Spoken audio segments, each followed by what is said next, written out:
हिरवागार निसर्ग आणि त्याच्यामध्ये जोरदार पाऊस आणि ओसंडून वाहणारे धबधबे, हा जो दृश्य आहे ना, एकदम असं मनमोहक दृश्य आहे. ही नामदेव भाऊची काठी आहे. ती जाते वेळेत त्यांनी इकडे रानामध्ये इकडे कुठल्या तरी झाडाखाली लपून ठेवली होती. हे इथे बस स्टँड आहे इकडे. तर इथून आल्यानंतर आम्ही त्याला शोधतोय तिकडे धुक्यामध्ये कुठे हरवला तो. तर तो काठी घेऊन इथे आला होता. ही त्याची काठी आणि या इकडे ठेवली होती त्या साईडला त्याने. समोर जो सीन दिसतोय ना, तो राज पिक्चर किंवा आहट सिरियल लागायची ना, तसा एकदम डेंजर सीन आहे बघा. हे बघा झाडाला कशी आहे वनस्पती, म्हणजे जास्त पाऊस पडतो ना त्यामुळे झाडांना असं शेवालसारखं काहीतरी उगवत आहे. शेवाल नाही बोलता येणार, वेगळंच आहे काहीतरी. भरपूर म्हणजे ते सर्वच झाडांना तसं आहे. काही नाही, भरपूर. त्याला काय म्हणतात हे बघा, काय म्हणतात त्याला? काही. चला, सर्व झाडांना उगवलंय ते. अरे ही फळं कसली आहे? आवला आहे काय रे? पहिलं पाया खाली बघू दे मला. ही फळं बघा कसली आहेत. काय म्हणतात त्याला? हे बघा काठी भेटले. अशी नामदेव भाऊंच्या सारखीच कुणीतरी ना झाडाला उभी करून ठेवली होती आणि त्या झाडाला आधार घेताना यांच्या हातामध्ये आली ती आणि ते आता चाललेले आहेत सरळ. त्या काट्या फुकटच्या आहेत म्हणून काय नाही, रानामध्ये घ्यायची तोडून.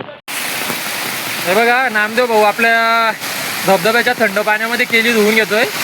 ही भीमाशंकरची स्पेशल केली आहेत. नामदेव भाऊंना भरपूर आवडतात. हा धबधबा बघा, वरून भरपूर धबधबे आहेत. म्हणजे मी इथे एका ठिकाणी मध्ये थांबलोय आणि ही उपवासाची त्यांची केली आहेत. घ्या भाऊ खा. माझ्यासाठी पण एक काढून घे. बाकी पिशवीत भरून ठेवा. जो धुका बघा इकडे पूर्ण काय झालं, पाऊस जास्त चालू झाला ना आता, धुका बघा किती येते. हा सीन बघा मित्रांनो, मागे जो व्हाईट दिसतोय ना पूर्ण धुका आहे. हा म्हणजे ढग आहेत आणि इकडे बघा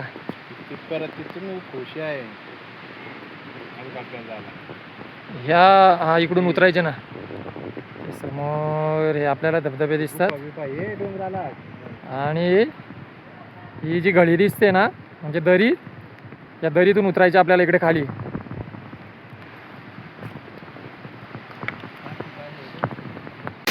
हे असे धबधबे असंख्य आहेत. त्याला छोटा धबधबा म्हणेल मी. भरपूर धबधबे, वारेमाप धबधबे आहेत असे. ही झाडं बघा, इकडे वनसंपदा आहे ना खूप चांगली आहे, भरपूर आहे जंगलामध्ये. इकडे झाडं पडलेली खाली दिसतात तुम्हाला. पाणी एकदम थंडगार आहे खूप. हे वरपर्यंत गेल्या ते अशा आणि वेलींच्या मधून रस्ता.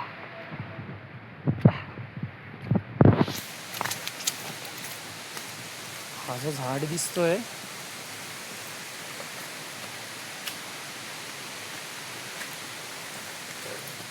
ही जी झाडं आहेत ना अशीवाली, तर ती पूर्वी हेलिकॉप्टरमध्ये बी टाकलेलं आहे. रानांच्या मध्ये मोठे मोठे माथेरानच्या त्या डोंगरात पण टाकलेलं आहे आणि इकडे पण टाकलेलं आहे. तो काळ होता राजीव गांधी त्यांचा काळ होता त्या टायमाला.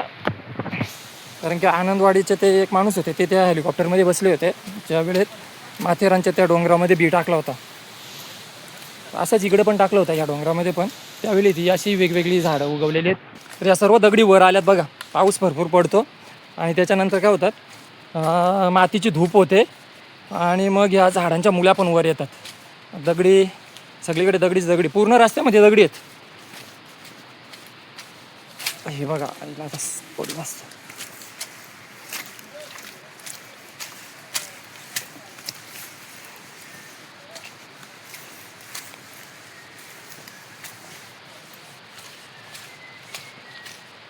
आत्ता या जंगलामध्ये आहे ना जसं काय अंधार पडतोय असं वातावरण झालं आहे.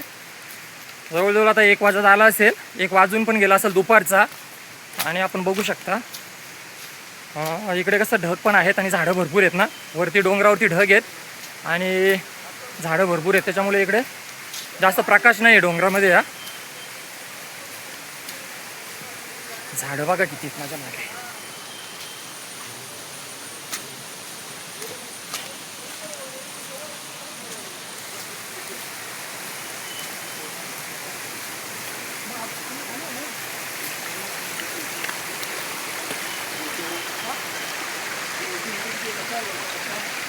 तिथे जी 2 माणसं आहेत ना ती रस्ता चुकली होती आणि चुकल्यानंतर पुन्हा ते फिरून फिरून तिथे चालले. त्यांचा ग्रुप गेला दुसरीकडे, म्हणजे त्यांचा अंतर होता भरपूर आणि हे दोघे जण इथेच फिरत राहिलेत गोल गोल.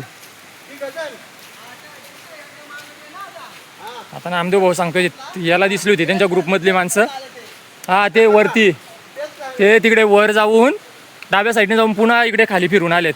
तर आता 2 माणसं जी चुकली होती त्यांना सांगितलं हे दोघेच जण होते ना. तिसरा कुठे पुढे गेला एक ग्रुप गेला, हे दोघे जण मागे राहिलेत आणि झालं असं की ते गोल गोल फिरत राहिले होते. मग त्यांना काय भूलवेल लागली काय झाली काय माहिती. म्हणजे भूलभुल या रस्ता बघा कसा आहे. तर भूलवेल नाही आहे इकडे बहुतेक. काय झाले ते गोल गोल फिरत राहिले. रस्ता सगळीकडे त्यांना पायवाट सारखीच दिसली. तर इकडे येताना कोणाला तरी सोबत घेऊन या गाईड वगैरे, नाहीतर माहिती असेल त्यांच्यासोबतच या. 1 तासभर झाला असेल फिरत असतील ते. हे थांब रे आता मला पण यायचे. इकडे जंगल बघा मस्तपैकी जंगल एकदम हिरवागार.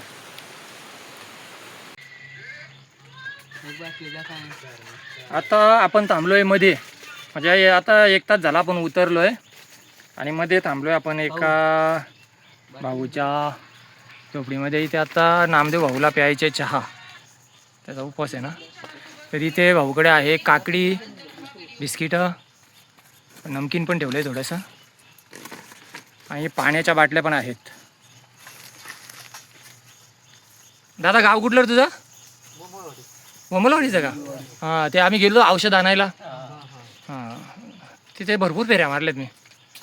हां औषध आणायला तर मागे पण गेलो होतो, त्याच्या आधी पण गेलो होतो. श्रावण महिन्यामध्ये इथल्या आजूबाजूच्या परिसरातले जवळ म्हणजे हा जो डोंगर याच्यापासून जवळ राहणारी जी आपली माणसं आहेत ते इथे अशी झोपडी उभी करून चहा पाणी वगैरे असा नाश्त्याचा स्टॉल लावतात. ते आपल्यासाठी पण बरं आहे आणि त्यांना पण थोडे 4 पैसे मिळतात. बघा हा डोंगर तिकडे पुढे जातो एकदम एंडला आणि तिकडून एक डोंगर येतो, त्याची व्ही आकाराची दरी आहे, तिथून आपण आलोय. आणि इकडे ह्या दगडी बघा आणि मधून धबधबा आहे.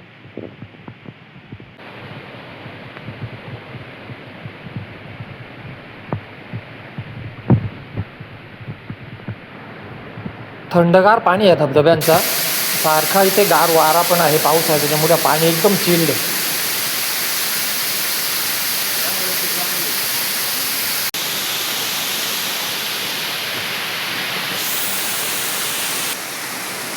हा पूर्ण रस्ता असाच आहे मित्रांनो, कारण की आपण 2 डोंगरांच्या मधून चालतोय दरीतून आणि तिथून धबधबे वाहत असतात. म्हणून हे काय होतात अशा दगडी आणि मातीची धूप झाली त्यामुळे दगडी वर आल्यात आणि असाच म्हणजे सोपा आहे रस्ता. काय तेवढा हे नाही आहे, जेवढा खांड सोडून जेवढा कठीण आहे ना तसा काहीच नाही आहे.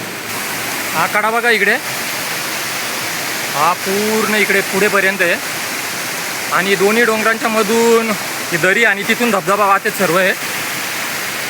पाण्याचा आवाज बघा भरपूर येतोय आणि आता पाऊस नाही त्याच्यामुळे आम्हाला जरा चालायला बरं वाटतंय.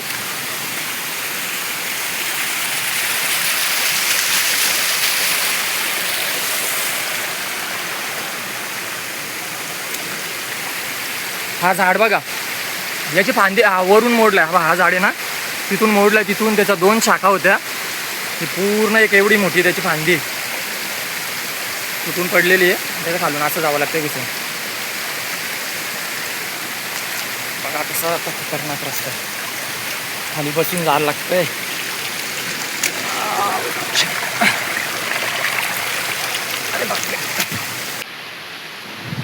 वादळी वाऱ्यामध्ये ही झाडं पडलेली आहेत का. एका खतरनाक रस्त्यातून चाललोय मी. ह्या बघा वेली बघा सगळे सुकलेले आहेत ना, या काळ्या काळ्या दिसतात सर्व वेली आहेत आणि त्यांच्यामधून असा टनल आहे, भरपूर जोरात उतरतात. हा झाड बघा, झाडं भरपूर अशी पडून कुजलेली आहेत. हा तुम्हाला मी दाखवतोय, हा डोंगर बघा, इथं भाग आहे ना, इथं पाणीच पडत नाही आहे. आतमध्ये डोंगराचा भाग तो जो सफेद सफेद दिसतोय तो हा डोंगराचा कडा आहे. ही त्याची सोंड आहे डोंगराची आणि हा मागे पर्यंत असा गेला. हा दुसरा स्टॉल आपल्याला बघायला भेटतो या रानामध्ये. इथे 2च स्टॉल आहेत आतापर्यंत आणि मस्तपैकी इथे आता गार वारा आणि ह्या चुलीचा चांगला आपल्याला गरमागरम शेक लागतो जवळ गेल्यानंतर, थोडं बरं वाटतंय. ट्रेकिंग करताना विश्रांतीसाठी असे स्टॉल पाहिजेतच. त्याच्यामुळे कसं होतं, आपण थोडा वेळ आपल्याला बसायला भेटतो आणि थोडंसं आपण फ्रेश होतो, जो थकवा असतो तो निघून जातो आपला. किती सुंदर दृश्य आहे बघा, हिरवागार डोंगर आणि पक्ष्यांचा आवाज येतोय मला, तुम्हाला येतोय का बघा. खराब रस्त्यातून उतरला व्यवस्थित सपाटीला आल्यानंतर काय मग.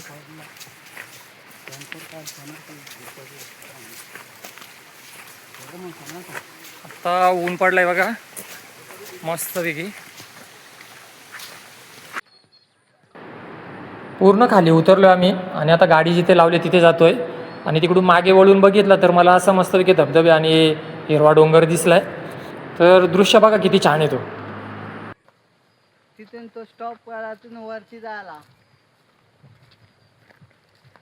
आणि ह्या साईडला दिसतात ना, हे बघा आपल्याला समोर जे दिसतात ना, तो जो रस्ता आहे ना, तो आपल्याला खांडसवरून ट्रेकिंग करतो ना, तर तिकडचे धबधबे दिसतात आणि तो रस्ता आहे. हे तिथे समोर हा एक डोंगर दिसतो, हा एक आणि त्याच्या बाजूला असं चढावं लागतं, तिकडून 3 डोंगर चढावं लागतं खांडसवरून. तर नांदगाववरून आपण ट्रेकिंग करत असताना मित्रांनो, हा जो इथे एक गेट दिसतोय मोठा, प्रायव्हेट प्रॉपर्टी आहे ही. तर इथे गाड्या लावायच्या, पार्क करायच्या इथे, आणि इथून आपण डोंगर चालू करायचे चढायला, भीमाशंकरचं ट्रेकिंग. ते पुढे आपल्याला धबधबे वगैरे दिसतात. हा डोंगर आपल्याला चढून जायला लागतो. 2 तास 45 मिनिटाचं अंतर आहे. आणि आपण खांडसवरून जर गेलो ना, तर आपल्याला 3 तास लागतात आणि ते 3 डोंगर चढावे लागतात. खूप खतरनाक रस्ता आहे तो, म्हणजे ट्रेकिंग आम्ही तिथून पण करतो. हा भरपूर सोपा वाटला आहे आम्हाला. तर इकडून सर्व म्हणजे आम्ही बघल्या जाताना महिला वगैरे पण होत्या, लहान मुलं होती. खूप सोपा रस्ता आहे. तर मंडळी, आता आपण ट्रेकिंग करून उतरलो आहे. आपली गाडी आहे तिथे आपण आलो आहे. गाडीमध्ये नामदेव भाऊ बसलेत. ते काय प्रसाद आहे, त्याच्यामध्ये पिशवीमध्ये प्रसाद दाखवतात. तर मित्रांनो, आता आपण आलो आहे महात्मा गांधी तंटामुक्त कमिटी ग्रुप ग्रामपंचायत नांदगाव, याची कमान आहे इथे. हा नांदगावला रस्ता जातो. आपण इकडून आलो बघा, या नेरळवरून आपण असा, आणि हा सरळ जातो रस्ता नांदगावला. तर आपल्याला तिकडे नाही जायचं, भीमाशंकरला ट्रेक करताना आपल्याला डाव्या साईडला इथून जायचं असा. आणि इथून गेल्यानंतर एक नदी लागते आणि ब्रिज क्रॉस केला ना 3 मिनटामध्ये इथूनच लगेच, की लगे आपल्याला राईट मारायचं आहे. तो राईट मारला की आपल्याला तो डोंगराच्या खाली जातो. तिथे एक पाण्याची टाकी आहे निळ्या कलरची, आणि तिथून आपल्याला गाडी तिथे पुढे पार्क करून मग चालत जावं लागतं तिथून. तर पुढे जायचं नाही, इकडं नांदगावमध्ये डाव्या साईडने इकडून जायचं आणि पुढे गेल्यावर लगे 3 मिनटामध्ये राईट मारायचं आहे. रस्त्यातून जाताना आम्हाला उजव्या हाताला एक मोठा मळा दिसला आहे. भाजी घेण्यासाठी आम्ही थांबलो आहे तिथे. तर काकडी भेटेल तिथे आपल्याला, कारण की त्यांच्यात भाजी अजून तयार झालेली नाही आहे. नामदेव भाऊ बोलतो आपल्याला काकडी घेऊया, मस्तपैकी कोवळी आणि ताजी काकडी आहे. तर चला आता काकडी घेऊ आपण. दादांनी आपल्यासाठी ताजी ताजी काकडी काढून आणली आहे. तर मित्रांनो, आजचं आपलं भीमाशंकरचं ट्रेकिंग झालेलं आहे आणि आपल्याला दर्शन पण उत्तम झालेलं आहे. तर आजचा व्हिडिओ आवडला असल्यास व्हिडिओला लाईक करा, चॅनलला सबस्क्राईब करा. भेटू आपण लवकरच आणखी एका नवीन व्हिडिओमध्ये. तोपर्यंत टाटा, बाय बाय.